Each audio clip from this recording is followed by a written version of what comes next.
Your happy Groundhog's Day. February 2nd, 2021. Lazy Tuesday? Nah. We're not lazy. We out here getting stuff done. Hopefully we come out here and smash some NBA DFS tonight. My favorite size slate is 6 games, man. I'm excited. I've been very poo-poo on the slate schedules the last couple of weeks. There's no fault of FanDuel and DraftKings, but 6 to 8 games, that's where I love. That's where I live. And most of my historical big nights are on these 6-game slates. And so I'm excited for that. Hopefully you guys made it out alive last night. But if you didn't, sounds like last night essentially a free roll for everybody involved due to the postponement of the Denver game.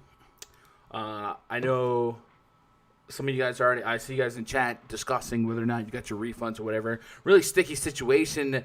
Thankfully, the sites look like universally are opting to make it right by giving users site credit, if nothing else. But last night, De'Aaron Fox, your beast of the night, 63 DKP, I had him as a tier 2. I didn't have any Chris Paul. He dropped 6-2. Jared Allen, tier 1, lock, button, easy play. Trae Young, he surprised me. I doubted him. I thought his strength of schedule was very soft leading into that Lakers game. But he did his thing. 25 points, 16 assists. I didn't have that.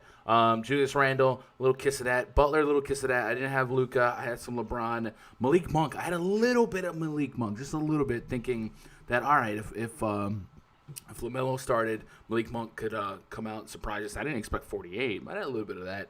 But nonetheless, all these scores were all attached to Will Barton and a little Jokic on FanDuel. Barton was 40% owned by the field. I probably had 60 to 65%. He was 4K. So I had a lot of table setters. I ended up profiting on the night, even with that much Will Barton. So I don't have to stand in line for a refund or anything like that. But man, what could have been if I had some of those table setters with if Barton, would have had a really good night, and even Jokic to an extent. So that was my night. Hopefully you guys did well on your end. We are live on YouTube. Shout out to the live chat. Quan, Crispy, Desmond Morris here. Says, last night was the most horrible DFS experience of my life. I was projected to finish first in a tournament with Jokic and Barton playing at 10, and then boom. Oh no. That sucks. That's so tough. That's a bad beat, man. Some of you guys might remember the low score drop thing that FanDuel did. Was it last year or the year before? I know some of you guys are maybe looking for that. In Australia, we didn't get refunds, and every lineup had Barton or MPJ in it. Yeah, I did have some MPJ as well. That's tough. Australia is a little different, though, right? Australia, a little different. Yeah, Australia has some of the most loyal NBA fans. It's wild. Brogdon's in for a huge night. I'm with that. It's the theme music. Yup. What's up, James Fenner, Paul Akezi, Rowan. Gunners probably get. Yeah, we had the black cherry vanilla. That's my signature. I will say that there's an energy company or two that have contacted me for potential partnership, and I told them I'm not gonna tout the product if I don't like the product, so I gotta taste test it and see what it does, because there's no shot I'm gonna paying his sponsorship, right? What's up, Joe Tadaro? Apparently DK would give me money with it. So it sounds like DraftKings is committed to getting money back before lock, right? So hopefully that happens. But that's also kind of sticky because a lot of people are waiting to deposit, thinking they're going to get the money back, and then contests might be filling up. It's a whole thing, right? What's up, Van Jones? I cashed with Malik Monk. Yeah. If you had Malik Monk and what's the rando? The Nazir Little. Malik Monk and Nazir Little. We were set up to have ew. Who had that? Right? Late. Have to rewatch. What up? Nah, you're not late. Pinstripe. I was initially gonna go live. 40 minutes ago? That's what we announced yesterday.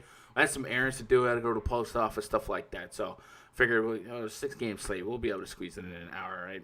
Van Jones, I played the narrative with Fox as it was. He said he hates ball and loves playing against him. I cashed. We'll play the same narrative with Russ and Dame tonight. Yeah, there's a couple of good stuff tonight. Justin Jennings, Ben snapping, man. Everybody is here. Shout out to you guys. If you guys follow me on Twitter, hit me with a retweet. Let's get people in here and get the chat hype. We're bringing in Raj. Here. Yo. What it do, Paul Wall? Another day. Hopefully today is a little better than yesterday. Just still like broke even without the refunds and all that, which is interesting. But yeah, I made money. Like I get being like for people that were salty because they missed the game, but I made money and I still had 65% Barton on deck and like with so many of my lineups up top, and then I had some Jokic. So like I made money, but man, maybe there was some money left on the table if that game played. Yeah, I was told yesterday because all my value guys went all the way off. Like I have way over the field on Monk, over the field on Little, over the field on like Prince, who was fine. Problem is, when you play all those guys who are cheap and get there, the reason I play them is to play a ton of Giannis and Lillard. Yep. So it's like all these guys, literally, like Malik Monk was outscoring Giannis and Lillard. I'm like, what in the world? That was stupid. But okay. I was on Giannis, but then I was off Lillard, so I ended up taking a little step back. So I ended up with a little Giannis just because of the position. But we talked about it on the stream. Drew Holiday has an incredible history of containing Damian Lillard for fantasy upside, and Lillard was still like a point per minute monster. It's just the game got out of hand. Yeah, well, yeah, and that's something that I thought could happen as well. So, if you had Nasir Little, congratulations. Yeah, but I feel like every lineup you had Little, you were probably most likely paying up for Giannis. Or Jokic or somebody like that. Yeah, exactly, yeah. So, like, it didn't really work out. Like, in some winning lineups, you didn't need him. Or Monk. It was weird. Yeah. Chris Wimberly, first time here, hoping for some profitable info. Hey, welcome aboard, Chris. Smash that like button for the Canadian. Whoo! Bang bang. You like it, eh? I took your advice and played the smaller slate. Nice return, man. I'm telling y'all, Pinstripe Pimp, everybody watching. Like, if you find yourself overwhelmed by a 10-game slate, or you just think you're not seeing dividends on these main slates. These main slates are a grind. And not only is it just a grind because there's so much to encompass and digest. There's so many different players and matchups. And, like, I probably never land on Nasir Little last night, like, ever. And it's just a place like that. You're just going to miss. But it's that 100K. Yeah, the only reason to play him is to fit in studs. Yeah, but it's that 100K to first. That's what gets everybody allured. And that in and of itself is a top-heavy, rake-heavy contest in which you're dancing with a lot of, max entry studs. And it's the field is a lot sharper today than it was, 5-6 years ago. So if you find yourself in a position where you're just like, man, DFS just isn't fun, shake it up a little bit. Play with different intentions. Play for profit, not necessarily for 100K. Play for profit. Go find some 10K or less entrant contest, maybe 5K, 3K to first, something like that. Go chop up different slates. Go hit a turbo. Go hit a showdown on a late slate or something like that. Those type of slates in and of themselves have a little less coverage and a softer field. I can't tell you how many times I see some guy rolled out after main slate lock and on a turbo slate or something, that guy still gets ownership, 20%, sometimes 40, 50, and it becomes, a rake-free, almost a double-up at that point, double-up odds based on how many people have staked on some of these guys rolled out. So do that. Explore a little bit. Explore different sites and explore different contest types. DraftKings has a game mode called Tiers. And I can't stress this enough. Like, I think that is a game mode that doesn't get a lot of mainstream media coverage. I don't say mainstream media, but DFS media coverage. And there's some edge to it, you guys. I have a strategy video on this channel. Maybe I'll make it public. But yeah, there's different contests and there's different stuff out there to still enjoy DFS, still reward your research, and not feel as stressed out. I've been working on with another site for player props and stuff like that. There might be an announcement Friday in terms of a partnership with them. I don't know. We'll see. But there's just so many different ways to still enjoy DFS. So don't get down on yourself if you're just playing for 100K to first, like on FanDuel. 100K to first, you're battling 150K entries a night, right? Like, don't let that be your standard, unless you're just playing for pure entertainment. Shake it up. That is my standard. I mean, yeah, I get it. I mean, hey, if you work a 9 to 5, you're happy, and you just lottery tickets every night, do you? But don't like if that's you, and then you find yourself, DFS is rigged, this is bull, blah blah blah. Like, man, take a step back. There's still ways. Yeah, and I gotta really stop putting like chalky lineups in the 100K because even when the chalk goes off, it's not even close. Yeah, what are you gonna do? Tall God in the chat. Desmond said if I would have won last night, I would have donated to you, but they got with that Denver game. It's okay, man. It be like that. We good. And the best thing about NBA DFS for the most part is there's always tomorrow, right? Yep. And here we are. The next day. Tomorrow is today. The Yep. ceiling is the roof. We have 6 games on the docket tonight. Tip off 7 p.m. Eastern, 6 p.m. Central. Let's get started. Toronto Raptors at the Orlando Magic. Game number 1. Project starting 5 for the Raptors. Kyle Lowry, Fred VanVleet, Norman Powell, Pascal Siakam, and Aaron Baines taking on Cole Anthony, Evan Fournier, James Ennis III, Gary Clark Jr., Nikola Vucevic. Before we take a quick pause here, we did get a Labs tweet at 3 p.m. Watching for Norman Powell's status. He's missed a couple games. Nick Batum, Nazir Little after that slate breaker is questionable, and Draymond and Pascal's probable. So with that said, Norman Powell I currently have in the projected starting lineup for the Raptors, but there's a chance that he doesn't play. If he doesn't play, we've seen Terrence Davis benefit. We've seen Utah with Tanabe fall into top lineups, and then you can still make the case for Chris Boucher, who's on the south side of 5K on DraftKings, and how often have we seen him start second halves for the Raptors here? So there's plenty of different ways to go without foreshadowing too much, Raj. This is a 215 total. There's 2 games on this 6-game slate that have 240-plus totals, and that's the Nets, Clippers, and the Blazers and Wizards. So this game already is kind of against the wall and behind the 8 ball when What's it the comes. spread too? Orlando's been hurt. It's 6.5 in favor of Toronto. So there's already enough to where maybe we suppress ownership on this game. So just kind of keep that in mind as we start talking these plays. But looking at the Raptor side, I think if we had Powell out, I could still pin deep minutes on a VanVleet, a Lowry, a Siakam.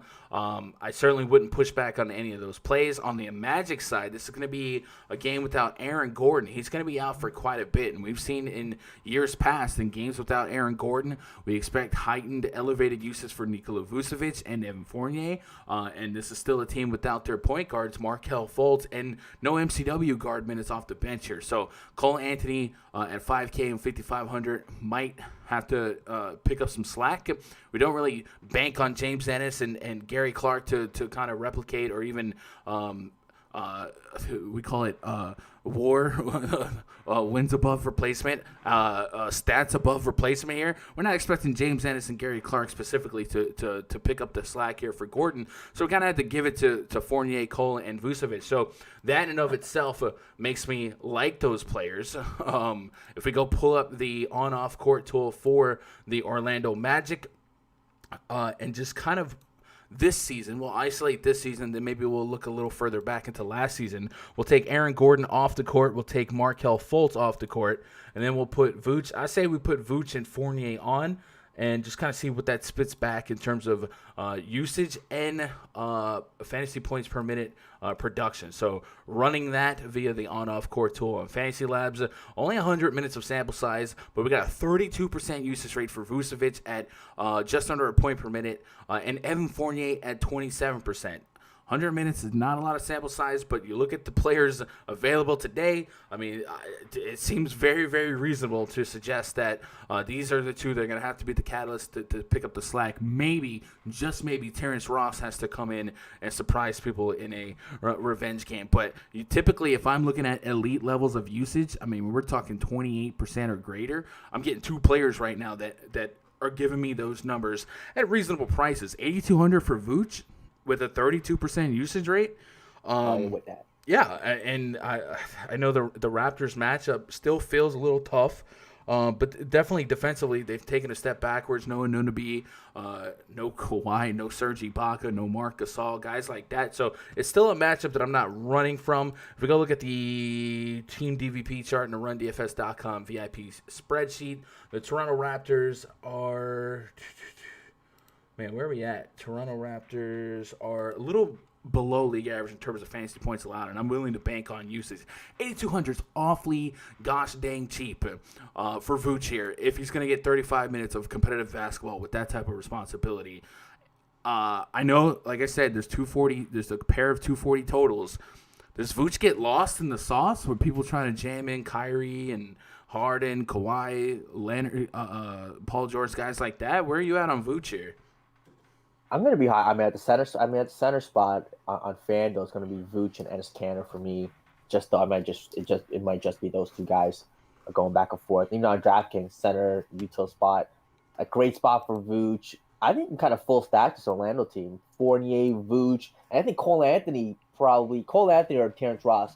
Either one of those guys probably has to go for 20 real life points to keep this game close. And I think Cole Anthony gives you a little more on the peripherals. So I kind of like stacking Cole Anthony, Evan Fournier, and Vooch together. The Raptors aren't that great defensively. If we're letting keep this close, those guys have a big game. On the Raptors side, I think if Norman Powell plays, he's questionable right now. He was upgraded to questionable, so maybe he's trending towards playing. I might just be fading all these Raptors just because with the other games on the slate, if this is not a team I'm really going to target. Kyle Lowry got the price bump from where it was. I think I just fade the Raptors here. And I guess Birch is a value, or even, I guess Birch would be the value.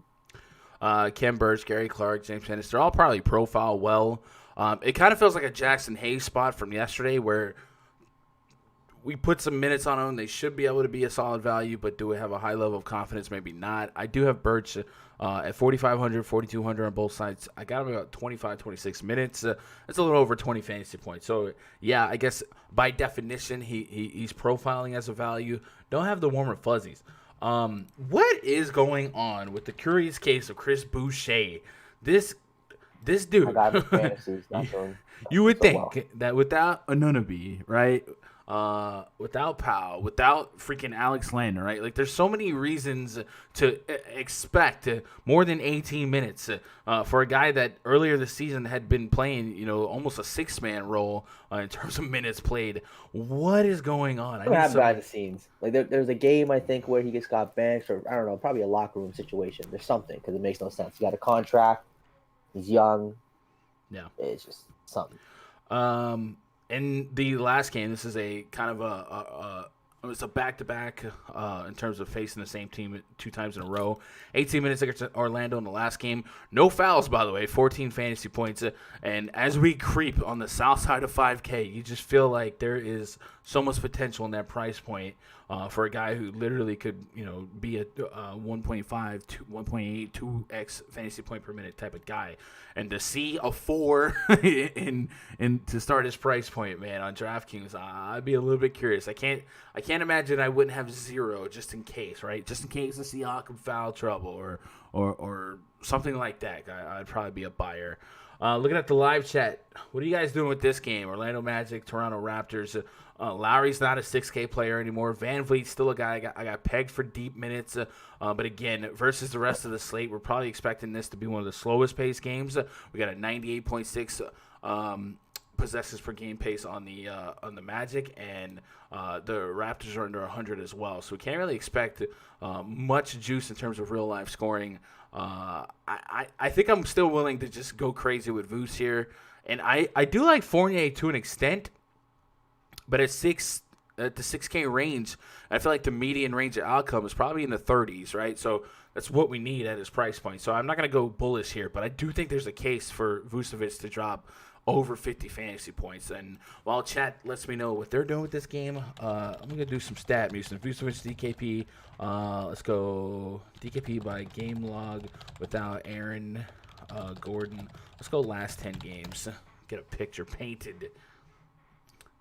45, 46, 52, 63 in his last 4. There's a 32 in there, 50, 60. So if you look at his last what, 5, 6, 7 games. There's one game I would not take at this price point today. Everything else is really what you want. And there's a stretch there against the Bucks. Looks like the playoff series, so maybe that's a little unfair to peg here. But yeah, I think I don't think I would tier 1 Vooch, but I want to. You get what I'm saying? Like, I don't think I will, but I want to. I mean, so Cole Anthony versus Evan Fournier 1v1, you go in. Probably go Fournier. Okay. And there's not really a high level of confidence behind that decision. Yeah, I hear you. Maybe Cole Anthony's a little safer on the peripherals. And is Fournier a guy that's going to be a 3-point dependent player? Because it looks like the Raptors aren't that bad on the perimeter. 6-6 now. Fournier shot 2 for 12 in that last game. That's. He's had a bad shooting couple games. And Cole Anthony's price. I mean, he's a little cheaper, only $5K. He is, but like neither one of them are exciting me. I'm hoping I just think without Aaron Gordon, like it's a good amount of points, rebounds, and assists you have to replace. You say that, but it doesn't work like that, right? I can't put Gary Clark in there and expect the same stat line as Aaron Gordon. Yeah. But I get it. There's responsibility and usage and stuff that is void now, and you're hoping someone takes it. And I'm just kind of leaning towards Vooch and Fournier to pick up the scoring duties. But, I don't know. I'm not – it's Vooch or nothing for me probably. Mundo's World, Eddie Terrence Ross. So Terrence Ross is somebody I do kind of like as just like a dart throw value, at least on FanDuel 4,700. Not really running to say he's going to be a smash play here. But one of the things about, AG 00, he was doing some ball handling responsibilities. Maybe Terrence Ross has to pick up the slack a little bit more in terms of facilitating off that second unit. If we look at his game against the Raptors last time out, 28 minutes, 9 fantasy points, just 2 assists. It's a yikes, but Terrence Ross is definitely one of those goldfish memory type of players, but I would say I'm not going to say ceiling, but like in his better games, it's 30 fantasy points, kind of what you need at 5K. So, they're all the same to me probably, right? Cole Anthony, Fournier, Ross, I probably start them all at a tier 3, and I can't really see promotion to a 2, and I probably put Vucevic as a tier 2. And then the Raptors are really just spin the wheel and make a deal. I can see success for all of them, and I can see success for none of them in terms of individual price points. They could just all drop 40 or less and just, okay, cool. Look at the live chat. Paul Akizi says, Cole Anthony for the win. What up, K. Johnson? Check Ross last 10 against the Raptors. Well, we saw last 1 against the Raptors, and it wasn't fantastic. Terrence Ross, DKP, my game log versus Raptors. Let's go last 10 games. And you can't really push the revenge narrative when they're not in Canada. Yeah, it's not pretty. There's one game that I'd be okay with at this price point. It's very yucky. So let's move on to the next game here. I'm going to drop a name that's going to be under 2% smash tonight. Dwayne Bacon, says K. Johnson. Bacon, eh? Dwayne Bacon. 20 minutes last game, fantasy point per minute. I don't know. Let's go look at that last game. He's been at that price. He's been fine the past few games. The per minute is nice. I'll give him that. Yeah. Dwayne Bacon finished the first quarter last game. Aaron Gordon. So Aaron Gordon didn't touch the court in the fourth quarter, and Dwayne Bacon he started the fourth quarter and closed it. Maybe. Might take an air throw. Is he like a Malik Monk throwing a dart? Throwing a dart in the dart into the dark. Throw in the dark. Okay, words. They're hard. Let's move on to the next game. You said Powell's probable. Did that just come out? Norman Powell now probable. Okay, so is Norman Powell in play at 6'4", 6'4"? I'm gonna pass on that. I think him being in makes me like the rest of the lineup a little less at their prices, right? Like, yeah, I mean, does it increase the blowout risk? Yeah, It does, but the pace is still so yucky. Anyway, let's move on. Move on from this game. 7:30 p.m. tip-off. Nets hosting the Clippers. This is going to be one of the more highly anticipated games of the first half of the season, I think, after the Harden trade. Project starting five for the Clippers: Reggie Jackson, Paul George, Kawhi Leonard, Nick Batum, Serge Ibaka taking on Kyrie Irving, James Harden, Joe Harris, Kevin Durant, and DeAndre Jordan. So much to love here. The Clippers favored by a buck and a hook. But, man, you really can't point at a player and say, nope, can't play him. Everyone's in play. So I don't want to be too cheap in terms of analysis, right? Because, I mean, you guys don't need me to tell you that, hey, Kyrie, James Harden, KD, Kawhi, Paul George, they could all get there. But I'm hoping this is a really fun game that lives up to, I don't want to say expectations, but it really lives up to what it could be. Because as bad as this season has been overall from a spectator standpoint, we've seen some gems here lately.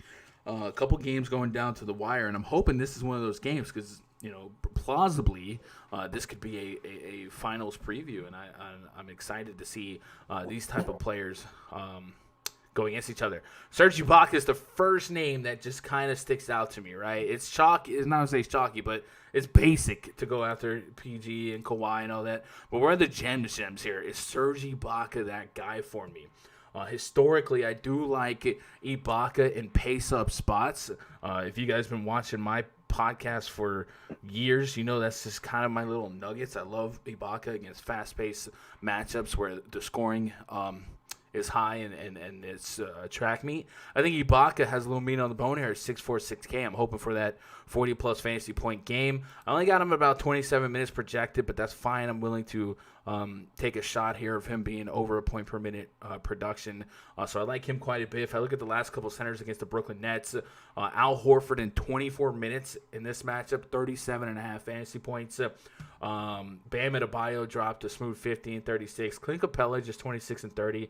Not what you want there. But the rebound rate for the Nets certainly has plummeted to being one of the worst in basketball. And if we look at that team metrics tab in the RunDFS.com NBA VIP spreadsheet, the Brooklyn defense is already moved to bottom 6, and we all kind of agree that moving on from Jared Allen, Taurean Prince, LeVert, guys like that, and replacing it with Harden and nobody, that the defensive efficiency is just going to suffer even more. They do have the benefit of having Kevin Durant here. They did go out and get Iman Shumpert. He's not available yet, but there's a lot of Nets fans that really believe that Iman Shumpert's going to change the culture of the team defensively.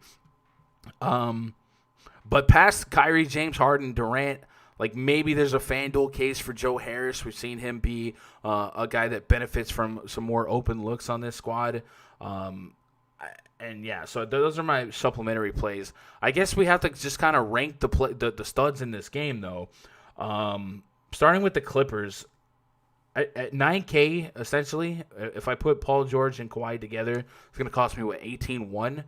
I think I just handcuff those two and hope for the best. But I do think you probably have to make a decision on the Nets that if 2 or 3, like you can't play. I don't think you expect all 3 to be the nuts from the Nets, right? And where do you rank them? We've seen from the Nets. I'm probably gonna fade all the Nets here. Give me Paul George and Kawhi. I'm just gonna have no Durant, Harden, or Kyrie. Again, with that Portland game there, some other. Even the Memphis game, I just don't see a reason to pay like these prices. I don't think any of those guys. I don't see. I can't see none. Like I think I start them all at tier 3s just to land them where I land them. Like there's no way. I don't want to say no way. 20 lines. If I get no Harden, Kyrie, or Kevin Durant, I'm okay with it. Really? Okay. So I think the pushback there is that we have another 240 total, and Westbrook and Lillard are a little bit more. I'll just play Lillard, Westbrook, Vooch. Yeah. Paul George, Kawhi, I'll play those 2. But I think in a vacuum, we're gonna assume the risk that one of these guys doesn't drop me a 60. Even if they drop you a 60, I just feel like one of. What if it's Kyrie? What if Kyrie under 9K? We've certainly seen him be one of the better beneficiaries in terms of scoring. If 800, if Kyrie got you a 50, like you feel like you wouldn't start him as a tier 3. Like I think I go tier 3 in all these guys. I'm with you on the weighting Lillard and Westbrook a little bit higher, But man, Yeah. just to say on a 6-game slate, And I'm gonna have no. They're not significantly more expensive either. I guess, but so you don't think that's like the trendy approach? Then you don't think the rest of the field's gonna do that? And because we're too scared to take a shot on James Harden, or I think Kyrie, Harden, and Durant will all come in at. All three will probably be over 15%. Two probably touch 20. Yeah, I mean, So if I can just get leverage on the field and just fade them all, like I don't hate it. Really? You don't get to? Yeah, I'm just not on them. Again, when those three guys are fully healthy. So I'm gonna ask you this: the field is smart. The field is not dumb, right? Mm-hmm. The field is going after Westbrook's last game. He's 9,100 against Dame. Westbrook will probably be the highest owned out of higher than all the Nets, right? Okay. Are you really leveraging yourself? Are you setting yourself up for leverage if you're just doing what everyone else is doing? Probably not. Probably not. But I just maybe I'll just have more guys maybe on the Memphis Indiana game. I just don't see myself getting to any of these Brooklyn guys again. Like they're just gonna. It's three studs sharing the ball. I want to say the Clippers defense is again. Don't. You can't. Like we literally can't say yeah. Yeah, it doesn't matter, but with the pace and the way Brooklyn's playing, it seems like. But it's give me Paul George, give me Kawhi Leonard. I think Batum's kind of interesting. He's just one of those guys who can get a lot of peripherals in a spot like this, running up and down the court. He is questionable, so keep an eye on that. Yeah, he's questionable, so if he plays. But George and Kawhi, I guess Reggie Jackson at his price is intriguing. Could he get, again, a few more peripherals here, maybe a few extra assists, a few extra rebounds?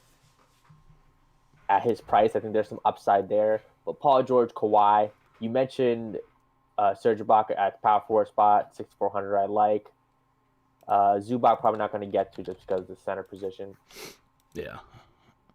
It's just mostly George and Kawhi in this game for me. Yeah, and I think something to kind of take notice of Ibaka's really the Clippers' recent games is they've all been pretty lopsided.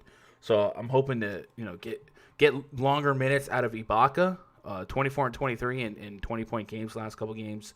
I feel like there's even some more minutes out there for him. And if Nick Batum was out, I feel like that would maybe solidify him a little bit more. Not that they overly correlate, but Marcus Morris will have to probably pick up the slack there for Batum at the 4. And I just don't see them getting too aggressive with Zubac's minutes. So Ibaka is probably my favorite points per dollar play here. But just handcuffing Kawhi and Paul George seems like the play.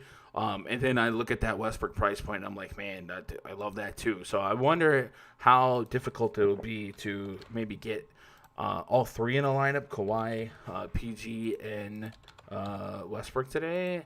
If I did that, I'd get 45 per left. I don't know. We might be able to get some studs and scrubs lineups because it's not necessarily a balanced lineup here, but we aren't breaking the bank. So you're going to take the Golden State Warriors approach, right? Steph, KD, Clay, and you're hoping none of them in and of themselves go ridiculously crazy in terms of fantasy points. I'm cool with that approach. I think I will have tier 3 shots of each of them, but obviously I'll weight the others a little bit higher. But I just feel like that's this isn't 5 years ago. I feel like everyone's smart enough and they're probably going to do that as well. I could be way wrong on the ownership projections there, but yeah, let's go look at the live chat before we move on. Chat, this is the big one. This is a big game. Definitely want your guys' input on what you're doing here. Thanks to last night, man. Didn't win huge, but profit is profit. What's up, Eric Peckham? Hope you're doing all right. Jordan is in play because no way Steve Nash plays Reggie Perry in a big game. You don't think so? I think Jordan Jordan could play 30 minutes. I might not be that excited. He's just been so not great. He's over the hill. He doesn't even play good defense anymore. Just a body. Asano, PG, and Kawhi should kill this matchup. Nets give up over 125. Big time. Lorenzo says you have to tier Vuce Gang at home. Look at the numbers. You have to tier 1 Vuce Gang at home. I like Vucevic symmetrically. There's not really any pushback there, but it's just look at this lineup that I started. Right, if I want to get a Westbrook, Paul George, Kawhi, there's probably no way I'm getting Vucevic in a logistical lineup. But points per dollar for what his usage rate is going to be, Vucevic is 100% fine. And I will struggle internally on where I'm putting him. Maybe FanDuel will be a little easier to get away with it. Josh Clemente says George on FanDuel is lit. Paul George is 8,400 on FanDuel. Borderline or free square for what he's been able to do for this squad. Yeah, no I think Paul pushback. George is my favorite Clipper over Kawhi. Yeah, is Paul George your favorite play on the slate? No, that's Dame Dollar. Damian Lillard, okay. Yeah. Big D, you anyone get their refunds yet? What is taking so long? I don't know. I got mine. Oh, okay. Well, look, I didn't have to get it. Humble brag. So There it is. On FanDuel, I got it, yeah. So, yeah, I don't know. Eric says, who you got for good center tonight? I got my eye early on Serge Ibaka.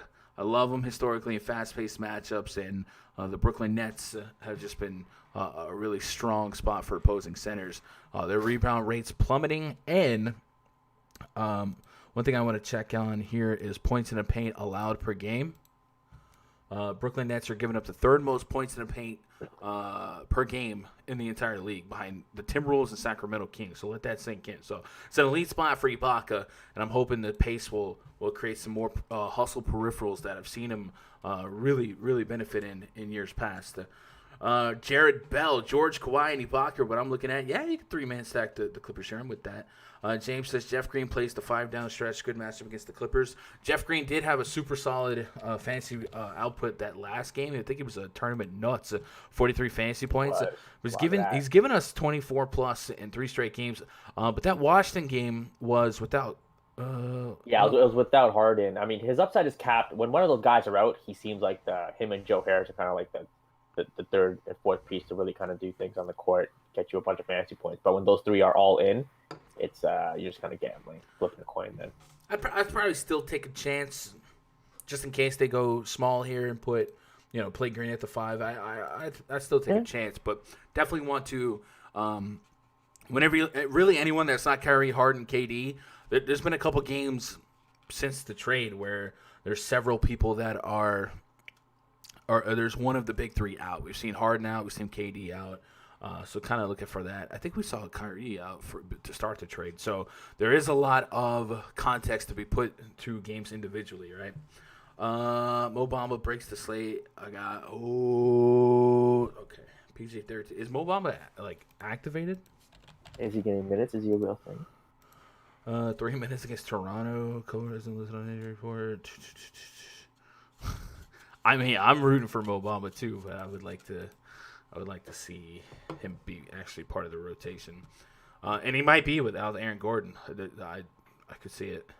PG-13 is my favorite play of the slate. Would you go Bertans and Daniel Tice at power forward on FanDuel?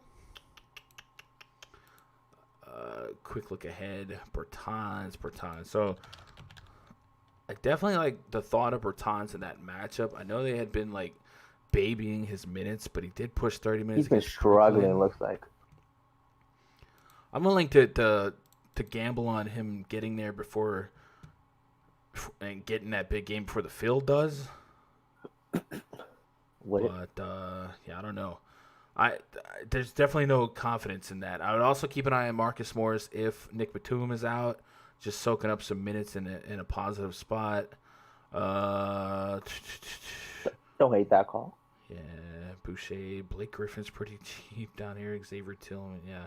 I don't know. Bertans and Daniel Tice. He is 4,500. Good matchup. Got 34 minutes last game. I feel stronger about Tice than Bertans there, but I definitely wouldn't. If you show me a lineup with both of them, I'm sure it's getting you some. And with Boston, they still have Tristan Thompson's getting minutes. Robert Williams getting minutes. They got some bigs now. No. Robert Williams or Eric Pascal. We are down bad, Josh. Oh, boy. Robert Williams? But yikes. That's not... Oof. Van Vliet, Birch, or Brogdon Pascal.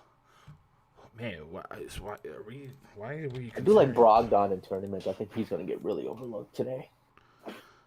Is that just a coincidence that a couple people have mentioned Eric Pascal? Why are we playing Eric Pascal today, guys? I think people are looking for value because there's a lot of studs they want to play. Value, I would just take shots on the Orlando guys. And and Little being questionable and will come out that game is huge because he's super cheap. But yeah, if he doesn't play, then takes away a Stone lost 3K type of guy. Probably Van Vliet, Birch there, German, but I do love me some Brogdon. Maybe scour the pool a little bit for something better than Pascal. Unless I'm missing something, like I don't feel like there's a reason, especially to be on Pascal against the Celtics today.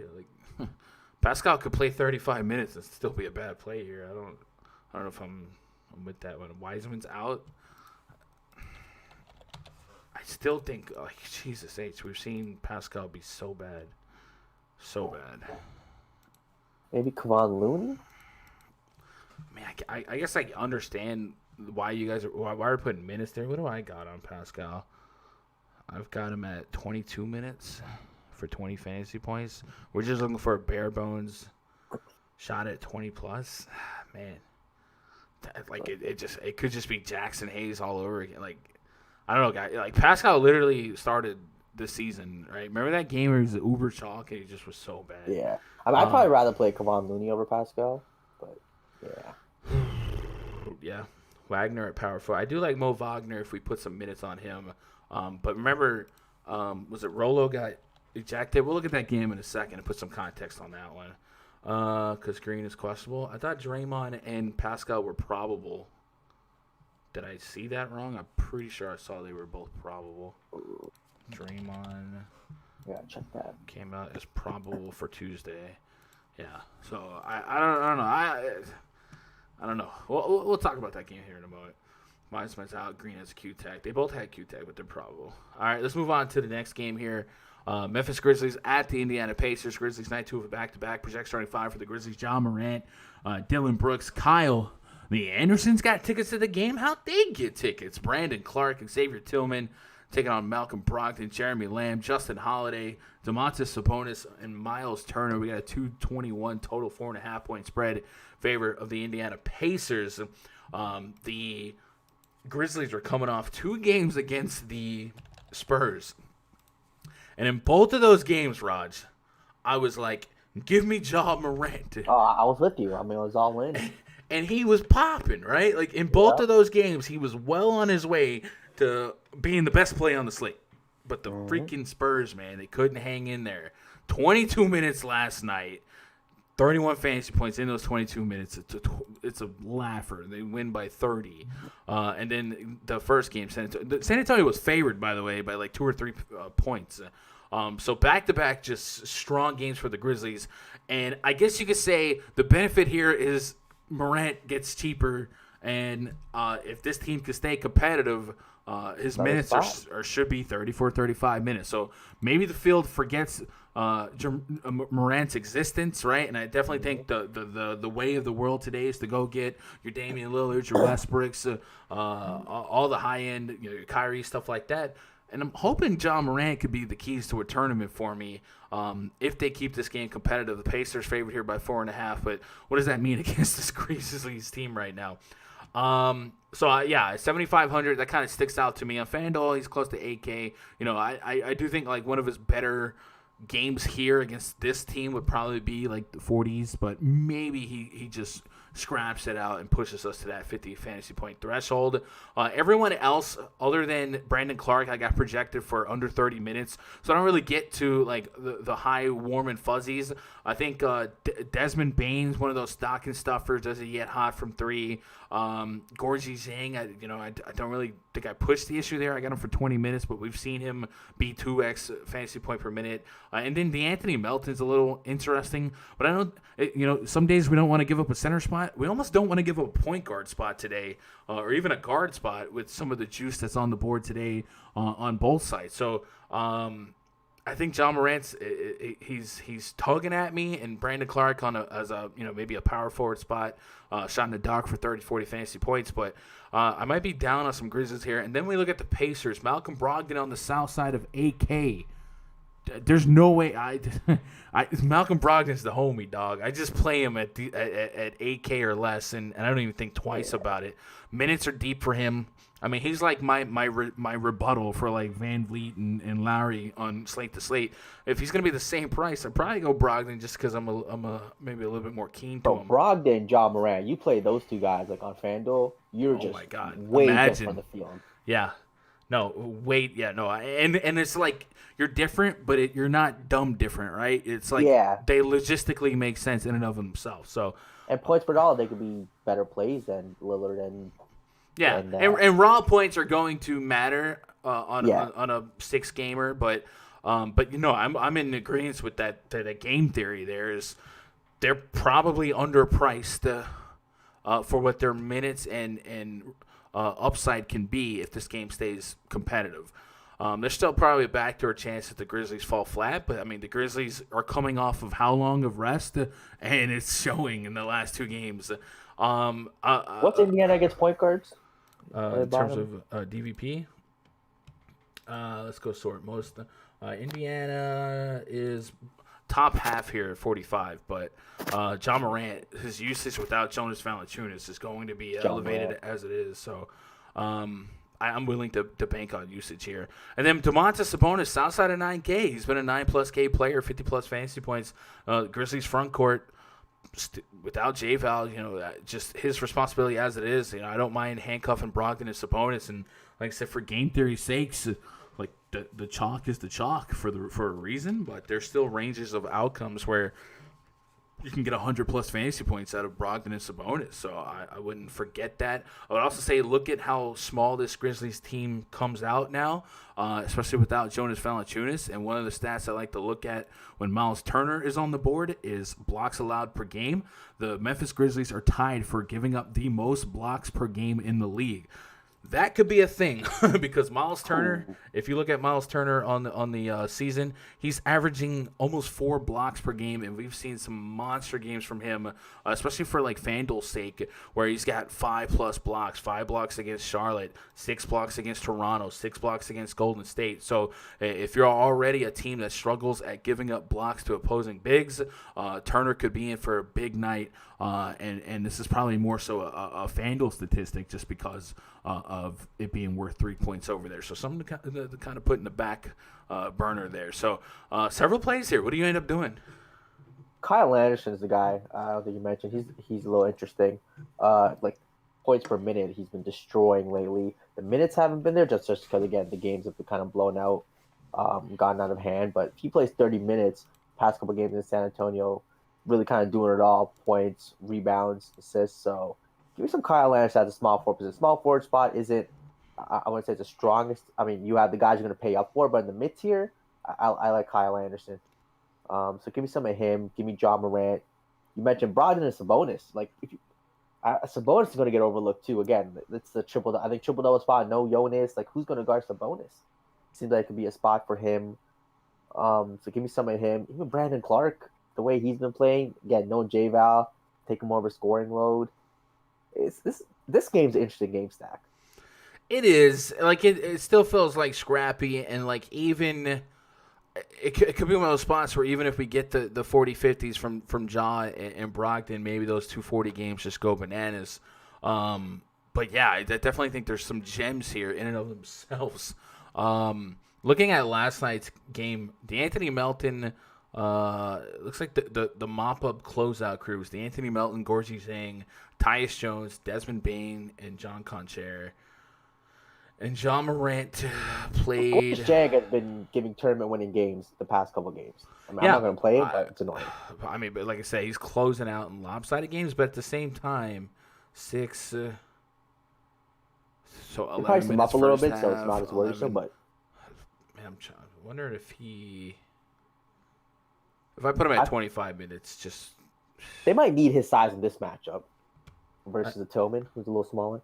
I can see it. I don't know, it's an interesting game. I don't want to get too deep with the Grizzlies because they are a pretty deep rotation. And it's like a lot of people just playing 20, 25 minutes, and you just can't get excited. You feel like you get a glass ceiling that way. But John Morant is at the top for me. And then Brogdon's minutes, Sabonis' minutes. And is there an auxiliary pacer, like a Jeremy Lamb, a Justin Holiday, somebody like that falls into a really Jeremy strong Lamb definitely day? has tournament winning upside. I mean, we've seen it throughout the years. 30 minutes the past couple of games, getting you 30 on FanDuel. He's going to have a breakout spot. Could be against Memphis. Want to keep him in the pool, sure. It's just tough to get to today. All right. We got to speed it up. 3:53. We got 3 games. Jesus. All right, Portland Trailblazers at the Washington Wizards speed round here. Project starting five for the Blazers: Damian Lillard, Gary Trent, Nazir Little, Robert Covington. They hate us because they ain't us. Cantor. Up against Russell Westbrook, Bradley Beal, Denny, Adia, Rudy Hachimura, Robin Lopez, 241.5 total, 2.5 point spread. Keeping it fast and simple. Russell Westbrook, 9,100. It looks like he's off the chain from a minutes restriction. I got him for 35 minutes at 9,100 in this pace in this matchup against the Portland Trailblazers. We're probably going to want as much of that as our heart can handle. The Blazers are allowing the fourth most fantasy points per game as it is to opposing point guards. So Russell Westbrook, borderline tier 1 for me on DraftKings, and in 10K he's on FanDuel. He's still playable. Bradley Beal, don't forget that he exists. He could still thrive in this spot. The rest of the Wizards feel pretty auxiliary. Like I think I can land on a Bertans, no high level of confidence, but I can get there. Everyone else just feels like I got an 11-man rotation for the most part. I do got like Landon Bonga for like no minutes, but it just seems like a 2-man show. And then if I get to like a Rui or something like that, like I'm down bad. I'm like in 150. I'm just trying to fill some spots. On the Blazer side, Damian Lillard, you got to pay for him, but he certainly could give you 50, 60 all day long, all day strong. Enes Kanter back on the south side of 7K on DraftKings. I'm somewhat relieved that it looks like these minutes, these 30-plus minutes, are real for him. 25 minutes in a blowout against Milwaukee. I'm not going to poo-poo on that, but he got 34 minutes against the Bulls. That was the first game that Robert Covington came back. So I'm encouraged to believe that in a competitive game, he can get 30-plus minutes. This could be a fast-paced, porous matchup for him against the Wizards. Wizards are a down rebounding team, so I think he could thrive at 7K on both sides. I'm looking for 40 on the dot. I think he can get it. Nazir Little. Here's the thing with Nazir Little, Raj. He went all the way off last night, and you know that it was full fake. But he's 3,500, 3,100. That's what I'm saying. So like, like you're like, man, give me a quarter of what you did last night, right? Yeah. He is questionable with the knee injury, so there's that. But he played 30 minutes last night, shot 5 for 7, and a couple peripherals. So just put some quick context to his minutes last night and just kind of see if this was somewhat boosted by garbage time. Looking at Nazir Little last night, yeah, he did close out the game, and during the final 9 minutes of the game, he shot 5 for 8 total, 2 free throws, 2 for 3 from behind the arc, a steal, a block, a rebound. So definitely looks like a lot of his production came in garbage time when he was sharing the basketball court with Kelvin Blevins, CJ Ellaby, Harry Giles, and Anthony Simon. So I'm willing to suppress my expectations, but it's nice to know that he does have some potential at that price point. Maybe go for it. I don't know. Carmelo's on the south side of 5K on both sides. Chip in a chair that. Real quick, Raj, is there anything that you would I think Robert Covington is an elite play here. I think the steals that he can get in this matchup, just the peripherals, the blocks, points, he just kind of does it all. If he gets some minutes with no Little too, and maybe a little bit of a minutes bump, I think him at that price tag 4.9, he could be a slate breaker that hasn't played, relatively well, so it shouldn't be too high owned. I think he can win you a slate today. All right. I'm with that. Chat, we got 2 games left to break down. If you guys want to do me a solid, hit that thumbs up. I'm going to take a pause for the cause real quick. Plug the premium content. If you guys want to hang out with me immediately following this stream, I'll be in the RunDFS.com VIP Discord. It looks a little something like this. If you join the Discord, scroll down, you'll see this NBA voice chat. You click on that. If you don't want to talk, mute your mic so we don't hear any background stuff. But if you do want to talk, unmute, and we'd be glad to include you in our conversation. We have a lot of fun leading up to lock, talking plays, talking lineup construction, game theory, stocks, player props. It's a really wide variety of stuff that we chat before each slate. You also get immediate access to the RunDFS.com NBA VIP spreadsheet. That's going to include the index portal, my personal player projections, player prop tab. If you guys are out there dabbling with player props, come check out this tab. And then, of course, I'll be opening up my own personal player pool, what I'm running on each site, my tier 1s, 2s, 3, stuff like that. So you don't have to tail it, but if you respect the thought process enough, you can say, all right, here's what I got, what do you got, gun?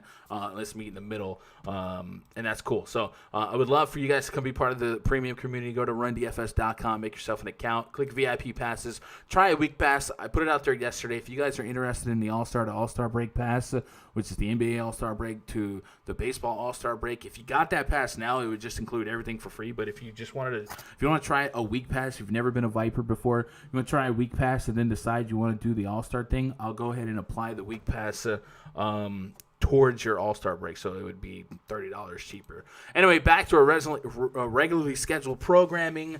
Before we get in this Celtics-Warriors game, let me get caught up on chat. I do have a commitment obligation to be in the rundfs.com voice chat as soon as possible, so we're going to try and speed it up just a little bit. Josh Clemente says, you like Rui. I don't hate Rui. I don't love Rui. If he lands in a power forward spot, that's cool. I do think Rocco is probably the least desirable guy I want to pick on for the Blazers. And Rui, he just kind of like he's like PJ Washington to me, except PJ's kind of stepping it up lately. Pete Dobush says, Block Party Turner with Ibaka sounds good. I'm with that. What up, JP Johnson? They hate us because they ain't us. I look forward to that when the Blazers play. Yes, sir. What's up, Wanderer? Simmons after Giuliano. This kind of scares me because Dame versus Westbrook, the rivalry, someone gets thrown out. I don't think there's a history of ejections between those two. I know Westbrook is a little mouthy, but I don't think I can't really think of a time where Damian Lillard's really lost his cool on the court. It's usually not in the business of predicting ejections. It happens. Yeah. Kemba Walker or Reggie Jackson? Let me revisit that question just a second. What up, Ryan? Little play the entire fourth. No chance that happens. Yeah. Yeah. All right. Boston Celtics at the Golden State Warriors. Project starting five for the Warriors. Kemba Walker, Jaylen Brown, Jason Tatum, Daniel Tice, Tristan Thompson taking on Steph Curry, Andrew Wiggins, Kelly Oubre Jr., Draymond Green, and Kevon Looney. A 227 total, 2.5 points spread in favor of the Boston Celtics. We do know James Wiseman is out, but Draymond and Eric Pascal are probable.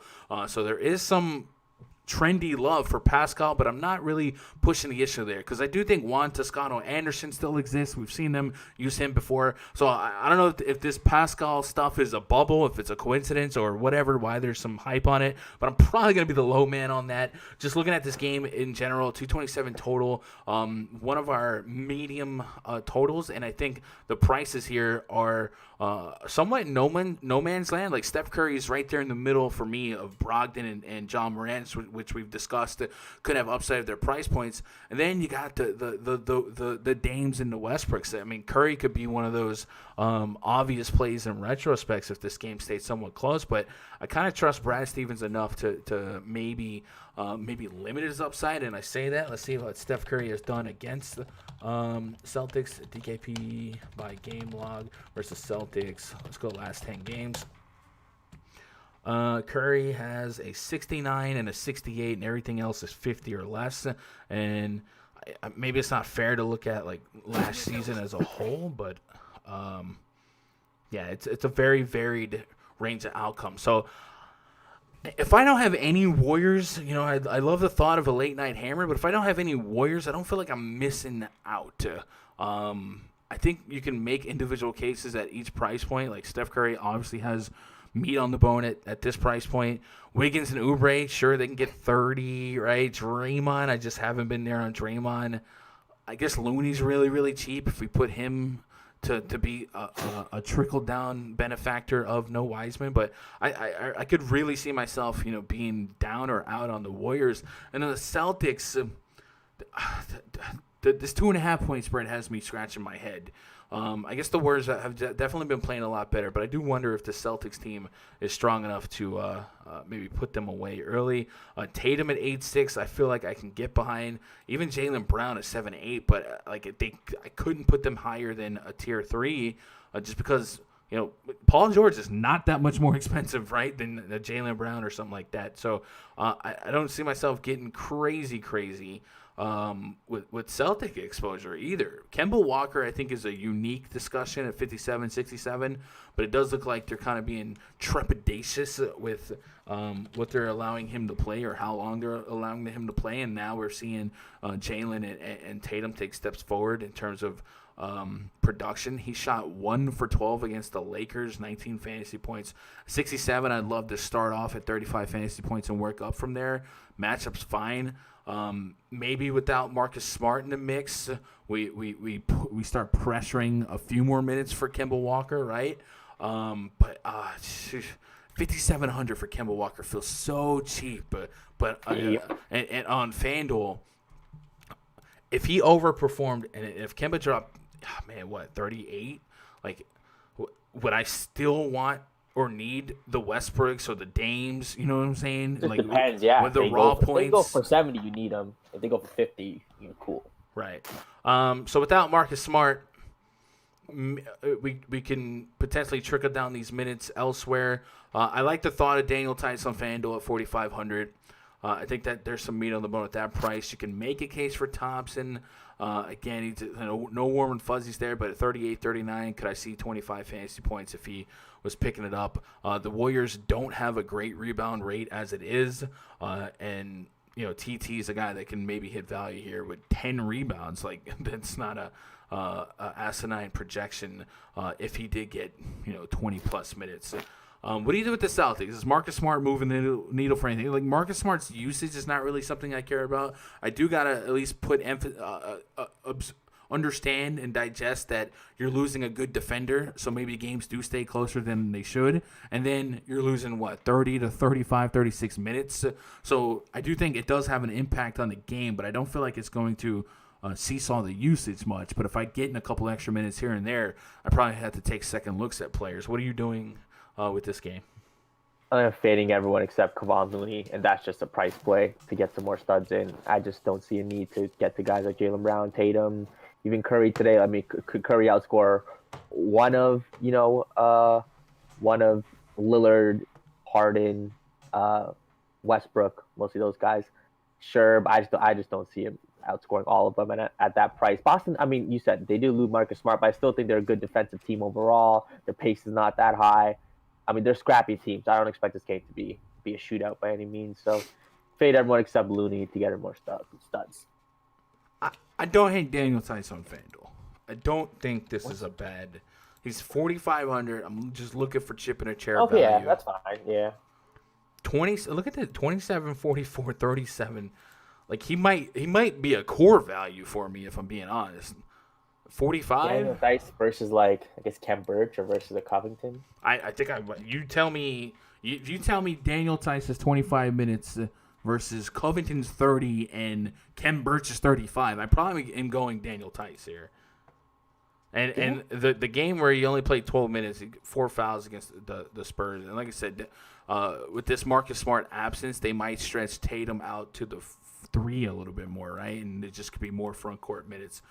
So, yeah, I think Daniel Tice might be my core value on FanDuel, 4 or 5.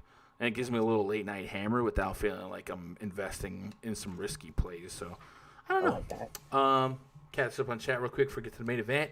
Asano says Daniel Tice is interesting. Gun bigs against the Warriors have been a thing all year. I'm with that. JD says Clarkson tonight against Detroit. Maybe. That game could get a little wonky. K. Johnson, DFS rule number 3. Whenever Kemba is supposed to go off, he bust. Don't play him. Darn. I feel like Boston might play box and 1 tonight. Start trapping Curry. Maybe. I guess their best defender is not there to guard Curry, but I wouldn't. With Curry, I don't really think about matchups. But I could see myself just really not being on Curry tonight, just based on how lineup construction will happen and where my priorities are on some of these other games. All right, Pistons at the Utah Jazz. Project starting 5 for the Pistons. DeLon Wright, Wayne Ellington, Jeremy Grant, Blake Griffin, Mason Plumlee taking on Mike Conley, Donovan Mitchell, Bojan Bogdanovic, Royce O'Neal, and Rudy Gobert. Pistons got out of a game with the Nuggets last night. Game got postponed on a inconclusive test for Corona. So they are somewhat fresh legs, even though they kind of mentally went through the motions of getting ready for that game. But here we are, 12-point underdogs. Utah Jazz sneakily, quietly one of the best teams in basketball. You might even argue they are the best team in basketball, even though maybe Nikola Jokic gave them some of that humble pie. 218 total, 12-point spread. There's not a whole lot to love here. You want to write it off immediately, just being the biggest spread on the slate and probably a pace down spot, it's a yuck spot. I think if we're really looking at stuff, Rudy Gobert on DraftKings versus his FanDuel price point, we're getting almost a $2,000 discrepancy. So at 7,200, Gobert has room for upside. I think 40-plus fantasy points against the Detroit Pistons. Pistons are suffering at giving up points in the paint. They're a bad rebounding team. They give up a lot of blocks per game. All of that is Rudy Gobert, right? So maybe on DraftKings, don't forget about Rudy Gobert's existence. I think he could maybe contribute to some of that late-night hammer potential. 91 is a little harder to have some Gobert, but those blocks could add up. And we know he likely walks away with 15 and 15. We've seen him even get there in blowouts, such as earlier this season. So I might not X out Rudy Gobert, but I do have to maybe put this game at tier 3 maxes. Jordan Clarkson's 58-58. I'm a Jordan Clarkson truther. I'm a Jordan Clarkson guy. It does look like he's been protected in some blowouts this season, and they run Joe Ingles. I don't know if that's just going to be their formula forever. But with Donovan Mitchell back, my expectations are a little bit lower in terms of Jordan Clarkson's consistent upside here, and it's not a pace that I really want to attack. But if you stock and stuff for Clarkson, you're hoping for 25-30. I definitely think that's in the range of outcomes. And on the Pistons side, Jeremy Grant, why can't I quit you? He's 68 on FanDuel, 7K on DraftKings. As unappealing as this matchup looks, I do think we have to respect his usage. It's tier 3 at best, right? But the shot volume, it will likely be there. 14, 30, double-digit shot attempts. That game against Golden State, there was just nothing. No peripherals. They got laughed out of the gym. But if you peel back the game log a little bit, you're seeing the double-digit shot attempts and stuff like that. It's just an errant dart throw. If you really want to diversify your 100, 150, I think there's at least a case for him. DeLon Wright, Blake Griffin. Blake Griffin's projected okay for me right now at 5'3", 5'7", but it's not going to be something I'm warm and fuzzy on. I could maybe see myself just not having a vested ownership stake in the Pistons tonight in 20 or less, maybe 25 or less. But as I expanded a little bit more, I would justify the higher usage guys like Grant. And I think Grant is the guy I got projected for the most minutes. And on the season, he has sustained the highest usage. So there's that. Real quick, what are you doing with this game? If anything, I think Gobert's like the question mark for me. Compared to question mark, I think Josh Jackson as a value is a little intriguing on FanDuel at the small forward position. He lets you get in a lot of studs just the lineups I've been building. So him, I think he'll get run regardless whether it's a blowout or not. He's going to get the minutes. So Josh Jackson, 100K to first type of play. Don't hate it. No. Mopar says, what's up, Gun? I'm sorry I'm late, bro. Had to mow the lawn. Hey, I feel it, man. You still got 2 hours before lock it. Do your thing, bro. Pete says, thoughts on Javonte Green? So you think Javonte Green might benefit in the absence of Marcus Smart? He's bare bones price, 3K. 13 minutes against San Antonio, 8. I like it. I mean, if he's just like a point guard position is tough to give up to a. It is. Yeah, I don't know that I would be there. Not at the guard. I go with Cole Anthony. Yeah, guard's pretty stacked today. Yeah. But I would be kind of watching his type of like what minutes they do run him. Anyway, guys, I gotta get out of here. We got the RunDFS.com VIP voice chat. You guys can jump in that voice chat. Go to RunDFS.com. Make yourself an account real quick. Otherwise, Twitter.com/Gundacker. DMs are open. What is tomorrow's schedule looking like? And I'm assuming it's a bigger slate. I looked up Friday because I had to schedule a Zoom call on Friday. 2, 4, 6, 8, 10 games tomorrow. So that'll be a 3 p.m., 2 p.m. Central, 3 p.m. Eastern stream. Pacers, Bucks, that'll be fun. Sixers, Hornets, Mavs, Hawks, Clippers, Cavs, Wizards, Heat, Knicks, Bulls, Rockets, Thunder, Timberwolves, Spurs, Suns, Pelicans, and Celtics, Kings. And it looks like 9 p.m.'s our late game. It's not 10 p.m.? Or that's 9 p.m. Central. Okay. So yeah, full on slate here, and this is before we get out of here, look at this. Look at how many games we have like at 6 to 7, and then there's one game by itself, Celtics Kings. I feel like after last night, sites should be like starting to think about leaving the last game off when there's no late swap, and then like they have to pay out they've just set a precedent to refund entries if you had a game that got postponed. So hopefully maybe they think about that going forward. Anyway, chat, I'll see you guys tomorrow, 3 p.m. Eastern, 2 p.m. Central. I'll be in the RunDFS.com VIP Discord chat. Hope you crush it tonight. Shoot me those screenshots on Twitters. I love you guys. Good luck. God bless. And go win some money.